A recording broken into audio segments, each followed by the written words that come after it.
कहानी एक ऐसे घर से जहां शादी का माहौल है, लेकिन टेंशन और शांति इतनी कि शादी का घर किसी जंग के मैदान जैसा दिख रहा था। अरे जैसा मर्जी डेकोरेशन कर दो, पैसों की चिंता मत करो।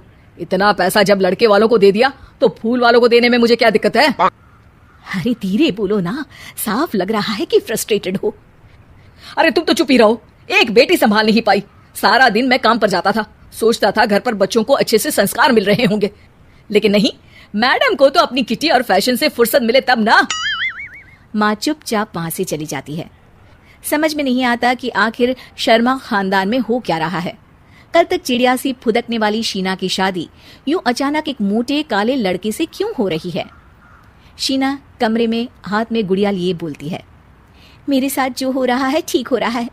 तुम तो सब जानती हो, साहिल मेरे लिए भगवान है। अब जब वो ही नहीं मिला तो फिर कोई भी हो, जिंदगी ही तो जीनी है, जी लेंगे। बाहर शीना की बुआ किसी से बात करती है। अरे मोटा नहीं, उसे तो खाते पीते घर का कहते हैं। अब ओबेरॉय का नाम भी किसी को बताने वाली बात है। उनका इकलौता लड़का तो करोड़ों की स्वामी तो है ही। अरे हमारी शीना बिटिया तो रानी बनेगी, रानी। इन सब के बीच कहीं कोने पर शीना हाथ में मेहंदी सजाए बैठी थी और आंखों में आंसू सजाए। और वो समय भी आ जाता है जब शीना मंडप के नीचे हाथ में वरमाला लिए खड़ी होती है, लेकिन तभी अफरा तफरी मच जाती है। कोई कहता है, अरे लड़के की माँ को हार्ट अटैक आ गया। अरे अच्छी खासी थी, कैसे हो गया? अरे कहते हैं ना, किसी किसी लड़की के पैर अच्छे नहीं होते, हो सकता है कि मनहूस है ये लड़की। शीना पास खड़ी सब सुन रही थी। फिर शीना अपने कमरे में आ जाती है। शादी ये कहकर नहीं होती कि लड़की मनहूस है। अब लगातार शीना के लिए लड़के देखने आते, लेकिन आस पड़ोस या किसी के कहने पर शादी हर बार टूट जाती। लेकिन एक दिन, अंकल, मैं काफी दिनों से आपसे मिलने की कोशिश कर रहा था, लेकिन हिम्मत नहीं हो पा रही थी। अरे बेटा, हिम्मत तो हमारी टूटी पड़ी है। वैसे कौन हो तुम? अब मेरा नाम साहिल है अंकल। मैं शीना से प्यार करता हूँ और उसी से शादी करना चाहता हूँ। अरे अब तो किस जात के हो ये भी मायने नहीं रखता। बेटा, मेरी बेटी मनहूस है। ये सब कहते हैं कि इसीलिए उसकी शादी नहीं हो पा रही। अगर तुम शादी करने को तैयार हो तो ठीक है। शीना की शादी साहिल से हो जाती है। अगले दिन साहिल की माँ का देहांत हो जाता है और एक बार फिर लोग शीना को अपशकुनी कहने लगते हैं। अरे खा गई दीदी को ये। अरे क्या जरूरत थी साहिल किसी मनहूस को घर लाने की? पर बुआ, माँ की तो तबीयत पिछले कई साल से खराब थी। डॉक्टर्स ने जवाब दे दिया था। क्या पता ये भी उनका सौभाग्य हो कि वो बहू का मुंह देख पाई।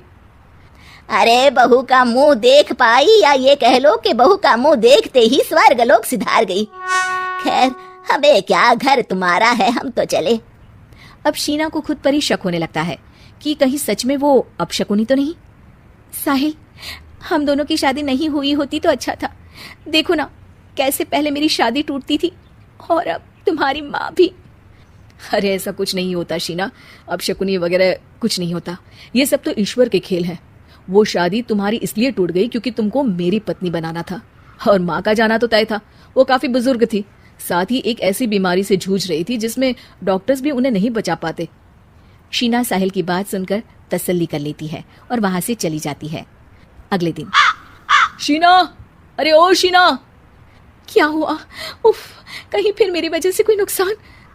अरे नहीं नहीं शीना, तुम जानती हो जिस प्रॉपर्टी के केस को हम बरसों से लड़ रहे थे उस पर फैसला आ गया, वो भी हमारे हक में।